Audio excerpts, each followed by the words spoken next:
समचरण सरोजम सांद्र नीलांबुदाभम जगननिहित पाणी मंडनम मंडनानां तरुण तुलसी माला कंधरम कंजनेत्रम सदय धवल हासम विठ्ठलं चिंतयामि पांडुरंगाकारू प्रथम नमः पांडुरंगाकारू प्रथम नमः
त्यांच्या कृपादाने कथेचा विस्तारू बाबाजी सद्गुरु दास तुका प्रारंभी विनंती करू गणपती विद्या दया सागरा अज्ञानात्म हरोणी बुद्धिमती दे आराध्य मोरेश्वरा चिंता क्लेश दारिद्र्य दुःख अवघे देशांतरा पाठवी हे रंभा गणनायका गजमुखा भक्तांबहू तोषवी आता हृदया फुले चौफाळून या भले वरी बैसवू पाऊले श्री गुरूंची नमो विठ्ठला राजया पांडुरंगा नमो रुक्मिणी माऊली ज्ञानगंगा नमो पुंडलिका नमो चंद्रभागा नमस्कार माझा रुक्मिणी पांडुरंगा अलंकापुरी रम्य सिंहासनस्थं पदांबुज तेजस्पति प्रदिशं विधीन्द्रादि दैवै सदा स्तूयमानौ समाधिस्थमृतिं भजे ज्ञानदेवम् ओम नमो ज्ञानेश्वर ओम नमो ज्ञानेश्वर ओम नमो ज्ञानेश्वर ओम नमो ज्ञानेश्वर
प्रतिपाद्या जय जय स्व संवेद्यात्म रूपा देवा तुझ गणेशु सकलार्थ मती प्रकाशु म्हणे निवृत्ती दासु अवधारी जोजी शरण शरण जण म्हणता तुम्हा लो रामदूता काय भक्तीच्या त्या वाटा माझा दावाव्या सोबटा श्री गुरुचरण सरोज रज निजमन मुकुरु सुधारी बरणौ रघुबल बिमल जशु जोदाय कुफलचारी बुद्धिहीन तनु जानिके सुमिरो पवन कुमार बल बुद्धि विद्या देहु मोहे हरहु कलेस विकार अनादि अंबिका भगवती अनादि अंबिका भगवती अंबिका भगवती अनादि अंबिका भगवती अनादि अंबिका भगवती अनादि अंबिका भगवती अनादि अंबिका भगवती अनादि अंबिका भगवती बोध परडी घेऊन हाती बोध परडी घेऊन पोत ज्ञानाचा पाजळती पोत ज्ञानाचा पाजळती उदो उदो भक्त नाचती उदा उदा भक्त नाचती उदो भक्त नाचती उदा उदा भक्त नाचती गोधळा येई ओ जगदंबे गोधळा येई ओ जगदंबे गोधळा येई ओ जगदंबे गोधळा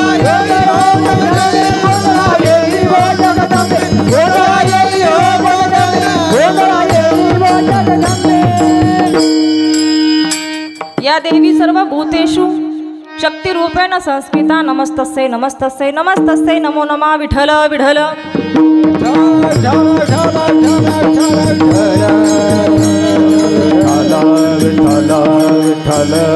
हे जे थोर भक्ती आवडते देवा संकल्पावी माया संसाराची ठेविले अनंते तैसेची राहावे चित्ती असू द्यावे समाधान प्रस्तुत प्राप्त प्रसंगी प्राप्त स्थळी कीर्तनरूपी सेवेसाठी घेतलेला अभंग महान भगवत भक्त विश्ववंदे महाराष्ट्र भूषण हिंदू हृदय सम्राट महाराष्ट्राचं आराध्य दैवत छत्रपती शिवाजी महाराज यांचे धर्मगुरू असणारे तसेच जडजीवांचा उद्धार करत भक्तीचा आणि परमार्थाचा मार्ग तुम्हा आम्हाला दाखवणारे पंचमवेद निर्माते नवे नवे तर वारकरी संप्रदायाच्या कलस्थानी शोभून दिसणारे श्रीमंत श्रीसंत देहनिवासी जगद्गुरु तुकोबराय आणि श्री तुकोबरायच्या गाथ्यातील भक्तिपर प्रकरणातील फार चरणाचा नाही पण 4 चरणाचा भक्तिपर अभंग आजच्या कीर्तनरूपी सेवेसाठी निवडलाय विठ्ठल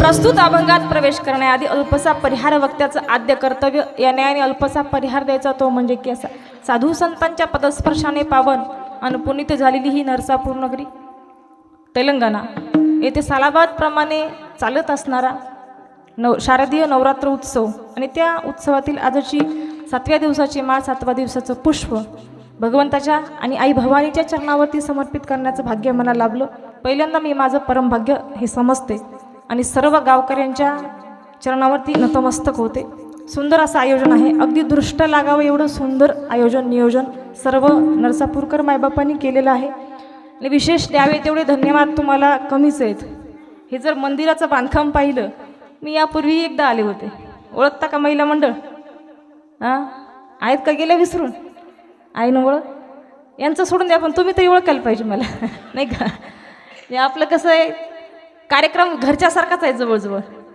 नामामाने देवान घरच्या घरी जेवा त्यामुळे कार्यक्रमच घरचा असल्यासारखा आहे अगदी सुंदर वातावरण आणि बांधकाम पाहिलं या मंदिराचं आणि मन भारावून गेलं खरं सांगू का खेड्यामध्ये ग्रामीण भागामध्ये एवढे मोठे बांधकाम मंदिराचे दिसतच नाहीत पण ग्रामदैवत विठ्ठल रुक्माईचं मंदिर महाराष्ट्राचं आराध्य दैवत नव जगाचं आराध्य दैवत आणि आई भवानीची सुद्धा इथे स्थापना आई दुर्गा मातेची त्यानिमित्तानं सगळ्यांच्या समक्ष येण्याचा पुन्हा एकदा सुवर्ण योग आला त्यामुळं पुन्हा एकदा सर्वांच्या चरणावरती नतमस्तक एवढं सुंदर आयोजन सर्व नरसापूरकर मायबापांनी केलं याकरिता तुम्ही स्वतःसाठी स्वतःची प्रशंसा म्हणून एकदा सुंदर टाळी वाजवा वा टाळी असा शेवटपर्यंत असू द्या असू द्याल ना टाळीत बेईमानी करू नाही तर जीव इतका विचित्र आहे सगळीकडं बेईमानीच करतो दुधात पाणी कापसात पाणी सगळीकडं बेईमानी कुठं इमान उरलं नाही पण इथं बसल्या बसल्या टाळ्या अगदी व्यवस्थित विनंती आहे पाठीमागच्या मुलांना बोलू नका विक्षेप करू नका कीर्तनात बसला तर कीर्तनातच बसा कीर्तन मनोरंजन म्हणून ऐकू नका kirtan is not entertainment kirtan is enter maintenance इथं कोणी यावं कसंही बसावं चालत नाही हे सभामंडप हा धर्ममंडप इथं धर्माची अवहेलना किंवा अपमान होता कामा नाही आपल्याकडून त्यामुळं अगदी माझ्या वेळेत मी कीर्तन आठवणार आहे. अगदी हृदयाचे कान करून कीर्तन आहे का. सुंदर असं सर्व नियोजन आहे. गायनाची सुंदर साथ महाराजांची लाभत आहे. मला नावं आठवत नाही, थोडं पटपट नावं सांगा. आदरणीय हरिभक्तीपरायण विनायक गुरुजी. बरं, गावकरी भजनी मंडळ चालतंय ना, सगळे गावातलेच. त्यामुळं तुमच्याही चरणावर नतमस्तक. त्याचप्रमाणे सुंदर पेटीची साथ लाभते हरिभक्तीपरायण दिगंबर बाबा आहेत. त्याचप्रमाणे आमच्यावर आशीर्वादाची थाप घेऊन किंवा पहिल्यांदा जेव्हा आलो होतो तेव्हा अगदी आम्हाला ज्यांना बोलून आमच्या बाबांना बोलतोय असं फील झालं. म्हणजे अगदी आदरणीय हरिभक्तीपरायण आदरणीय आमचे रामचंद्र बाबासुद्धा आहेत. बाबांच्या चरणावरती नतमस्तक. पुन्हा एकदा पोरीच्या कीर्तनाला येऊन बसले, हा आमचा मोठेपणा नाही का.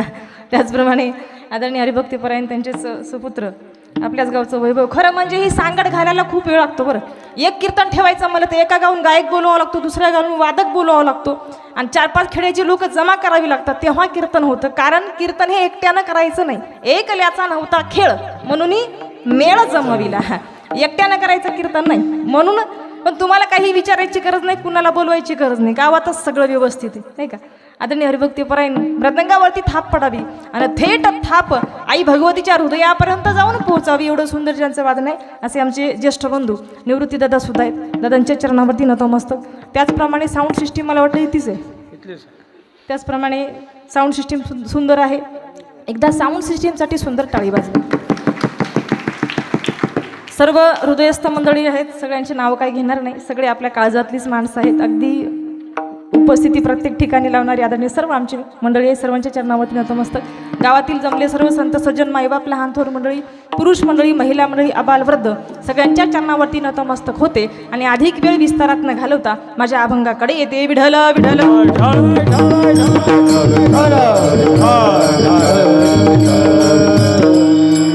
कीर्तन नैमित्तिक आहे.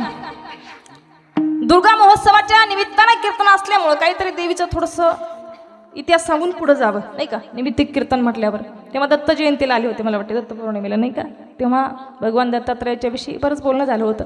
आज आई भगवतीविषयी थोडं बोलून अभंगात प्रवेश करू. आज गावागावामध्ये चालणारा नवरात्र महोत्सव, प्रत्येक गावामध्ये आज नवरात्र महोत्सव चालू आहे नाही का. मग काय आहे या नवरात्र महोत्सवाची किंवा या उत्सवाची काय म्हणजे आख्यायिका आहे किंवा काय इतिहासामध्ये याचं काय मोठं रूप आहे. जिथून सुरुवात झाली ती नेमकी सुरुवात कुठून आहे त्याला थोडा स्पर्श करू. पण त्याआधी सगळ्यांनी एकदा मोठ्यानं प्रेमानं देवाचं भजन करायचं. विठ्ठल विठ्ठल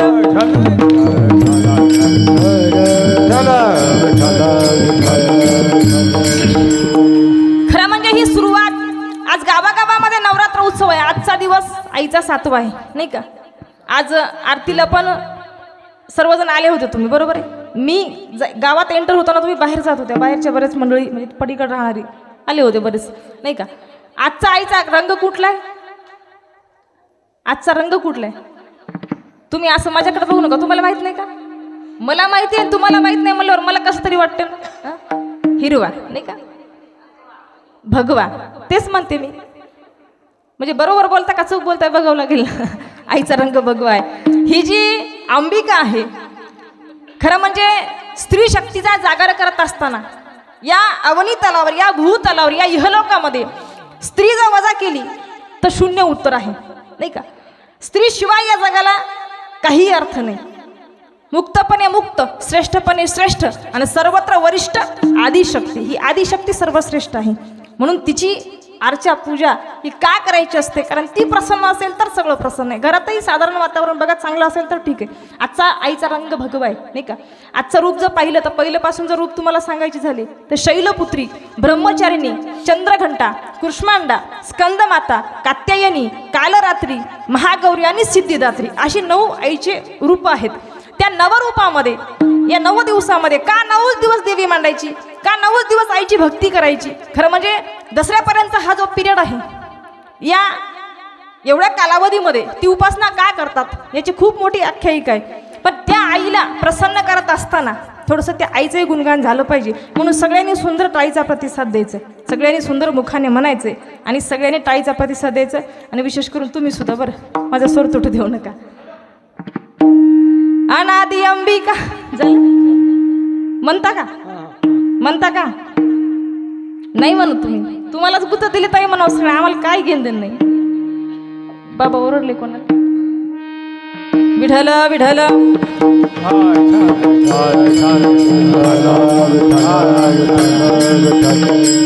तुम्ही म्हणता आम्ही काही म्हणणार नाही ताई, तुम्हालाच भूत आहे सगळं. चला आम्हाला तर आम्हाला थापटा का. आई भवानी तुझ्या कृपेने तारीश भक्ताला, आई भवानी तुझ्या कृपेने तारीश भक्ताला, आगाध महिमा तुझी माऊली वारी संकटाला, आगाध महिमा तुझी माऊली वारी संकटाला. आई कृपा करी माझ्यावरी जागवी तोरात सारी, आई कृपा करी माझ्यावरी जागवी तोरात सारी. आज गोंधळ आलाय,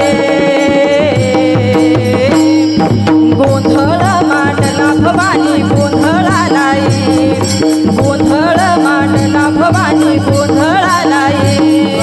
गोंधळ मांडला भवानी गोंधळ मांडला, गोंधळ मांडला भवानी गोंधळ लागला. आईचा गोंधळ मांडला भवानी गोंधळ आलाय, गोंधळ मांडला गंबे गोंधळ आलाय. गोंधळ मांडला भवानी गोंधळ लागली हो, गोंधळ मांडला भवानी गोंधळ लागली हो. उध उध उध उध उध उध उध उध उध उध उध उध. कोणी टाळ्या वाजवल्या नाही. तुम्ही म्हणाल ताई आम्ही आरतीला येऊ येऊ थकलो, आता नका तेव्हाच म्हणते मी, नाही का. हा उत्सव जो सुरू आहे, उत्सव उत्सव कशाला म्हणायचं. उत्सव या शब्दाची थोडक्यात व्याख्या सांगायची झाली तर विशिष्ट कालावधीमध्ये मूर्तीची स्थापना करायची आणि तो विशिष्ट कालावधी संपला की त्या मूर्तीचं विसर्जन करायचं, त्याला म्हणायचं उत्सव. आता गणपती उत्सव आणि नवरात्र उत्सव वर्षातून 2 हे उत्सव येत असतात, नाही का. गणपती उत्सव असेल किंवा नवरात्र महोत्सव असेल, ज्या दिवशी आपण दुर्गादेवीची स्थापना करतो, ह्या आई भवानीची, अंबिकेची, जगदंबेची स्थापना करतो, 10 दिवस 11 दिवस आपला ठरलेला कालावधी असतो. तेवढे दिवस आपण त्या देवीची पूजा अर्चा करायची आणि त्याच्यानंतर विसर्जन करायचं. इथे जवळपास कुठं देवीचं मंदिर आहे का अजून दुसरं? कुठलंय? भवानी कुठं इथं जवळ येते का? मग भवानीचं जे मंदिर आहे त्या भवानीची आपण त्या तिच्या मूर्तीची विसर्जन करू शकतो का? करू शकत नाही, कारण मूर्ती प्राणप्रतिष्ठा करून तिची स्थापना केली गेलेली आहे. मग तिचं विसर्जन करता येणार नाही. पण दुर्गा मंडळाने, सार्वजनिक दुर्गा मंडळाने जी दुर्गा देवीची मूर्ती स्थापित केली ती किती दिवस ठेवू शकतो आपण? कोणी म्हणलेत महिनाभर ठेवतो आम्ही, जमेल का? जमणार नाही. विशिष्ट कालावधी संपली की तिचं विसर्जन करावं लागतं. आता गणपती बाप्पाचं सुद्धा तसंच आहे. तुम्ही जर पाहिला सत्य गणपती असेल, आपला पुण्याचा गणपती असेल, आमच्या इथं पाळसला एक गणपती आहे. आणि बरेच म्हणजे येताना आता 1-2 गणपतीचे मला मंदिरं दिसली. म्हणजे ज्या मंदिरामध्ये आपण सदैव पूजेला जातो, चतुर्थीला जातो, जिथं गणपती बाप्पाचं मंदिर आहे ती मूर्ती कधीच आपल्याला विसर्जित करता येत नाही. पण मंडळानं बसवलेला गणपती बाप्पाची मूर्ती किती दिवस ठेवू शकतो? नाही ठेवू शकत. विशिष्ट कालावधीमध्ये पूजा अर्चा झाली आणि विशिष्ट कालावधी संपला की मूर्तीचं विसर्जन करावं लागतं, त्याला म्हणायचं उत्सव. मग गावागावात हा उत्सव सुरू आहे. मग काय आहे आख्यायिका या उत्सवाची? खरं म्हणजे सुरुवात कुठून आहे या उत्सवाची? थोडक्यात स्पर्श करून पुढे जाते. दक्ष प्रजापतीची मुलगी माता सती, कन्या माता सती. माता सती म्हणजे पार्वती. ज्या पार्वतीने हरतालिकेचं व्रत करून देवाकडे वर मागून घेतला, मी कुठल्याही जन्मामध्ये स्त्री म्हणून जन्माला आले की मला फक्त पती म्हणून तुम्हीच हवे आहात, असं कोण म्हणतं? पार्वती मातेने भगवान शंकराला वर मागून घेतलेला. सती माता, पार्वती माता, दक्ष प्रजापतीची मुलगी जी आहे सती, तिचा विवाह झाला भगवान शंकराशी. पण थोडक्यात सांगायचं झालं तर विवाह थोडा मनाने झाला. आपल्या भाषेत सांगायचं झालं आजच्या तर लव्ह मॅरेज, नाही का. म्हणजे आईवडिलांच्या विरोध जाऊन लग्न करणं, नाही का. आईवडिलांना विचारलं नाही. मला सांगा, आता भगवान शंकराचा अवतार जर पाहिला तर कसा आहे? भगवान शंकराचा अवतार, अंगावर वस्त्र नाही, कमरेला वाघाचं कातडं गुंडळलेलं आहे, अंगाला राख लावलेली आहे, गळ्यामध्ये सर्प आहे, नाही का. असा जो असणारा जावई आहे, कुणाला बरं वाटेल सांगा? कुणाला वाटतं का आपल्या जावयाला अंगाला राख फासावी?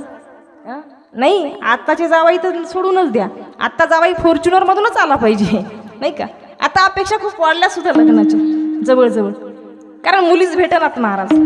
हा काळ त्या काळापासूनचाच प्रॉब्लेम आहे. पण मध्यंतरी थोडं मुलीचं प्रमाण जास्त झालं होतं, परत कमी झालंय आता. माता सतीने विवाह केला मनाने, कुणासोबत? भगवान शंकरासोबत. भगवान शंकरासोबत विवाह केल्याने मायबाप म्हणजे अनुमती नव्हती आई वडिलांची, दक्ष प्रजापतींची. मग नाराजी सगळी.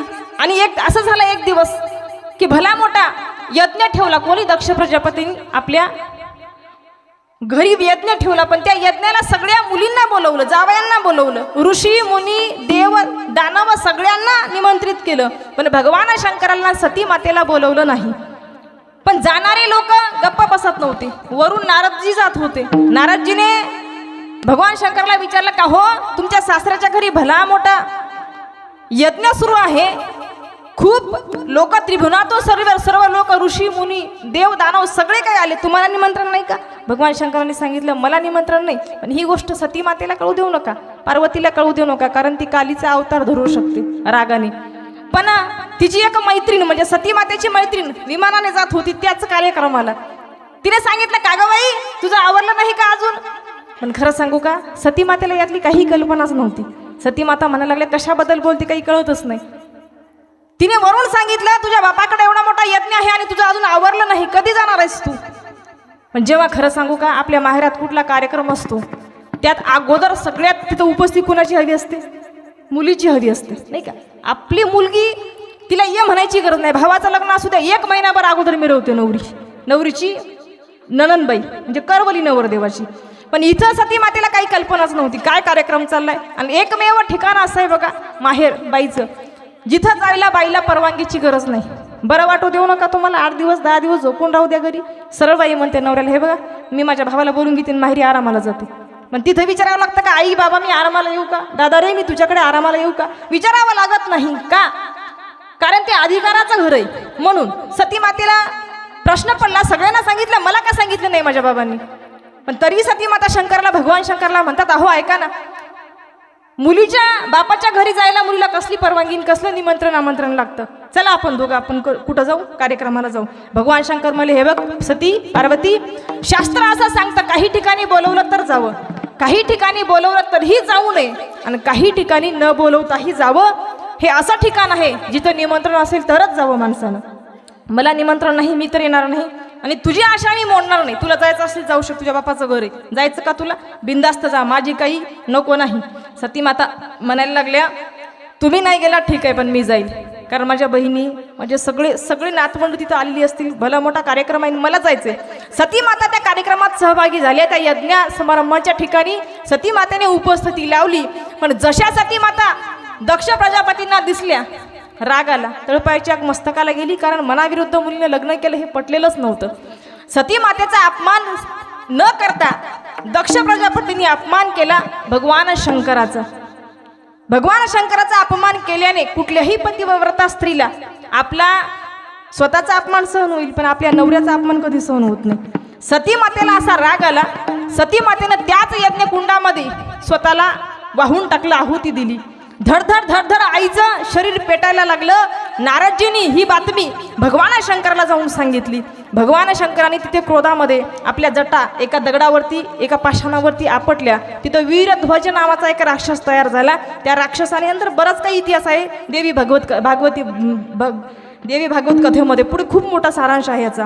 मग त्या वीरध्वज राक्षसाने सगळ्या त्या यज्ञाचा काय नायनाट केला, दक्षाचं शिरच्छेद केलं, बऱ्याच काही गोष्टी आहेत. पण तेवढ्यामध्ये भगवान शंकर सुद्धा तिथं गेले. अर्धवट जळणारं आई भवानीचं शरीर यज्ञातून बाहेर काढलं, आणि माझी पत्नी मला सोडून जाते या वियोगानं या त्रासानं ते शरीर अर्ध जळालेलं खांद्यावर घेतलं, आणि त्या वियोगामध्ये त्या दुःखामध्ये त्रिभुवनामध्ये सैरावैरा धावायला लागले.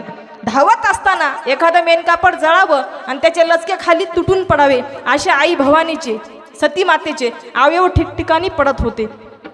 जिथं हा केसाचा झुपका पडला तिथे एक शक्तिपीठ तयार झालं, तिथे एक अधिष्ठान तयार झालं. त्या शक्तिपीठाचं नाव आहे, अधिष्ठानाचं नाव आहे धुमावती. जिथं या डोळ्यांचा भाग पडला तिथं एक शक्तिपीठ तयार झालं, त्या शक्तिपीठाचं नाव नेत्रवती. जिथं हा कमरेचा भाग पडला तिथे एक शक्तिपीठ तयार झालं, त्या शक्तिपीठाचं नाव म्हणजे कामाख्या. मला वाटतं कामाख्या आसामला आहे, तिला तंत्रमंत्रच्या विद्येसाठी जास्त वापरलं जातं, आसामला कामाख्या. अशी आई भवानीचे जिथे तिथं शरीर पडले तिथं तिथं एक एक शक्तिपीठ तयार झालं. आणि महाराष्ट्राला असे 3.5 शक्तिपीठे लागले. कोण सांगू शकतं 3.5 शक्तिपीठांची नावं? कोण सांगू शकतं? कोणीच नाही. 3.5 शक्तिपीठांची नावं.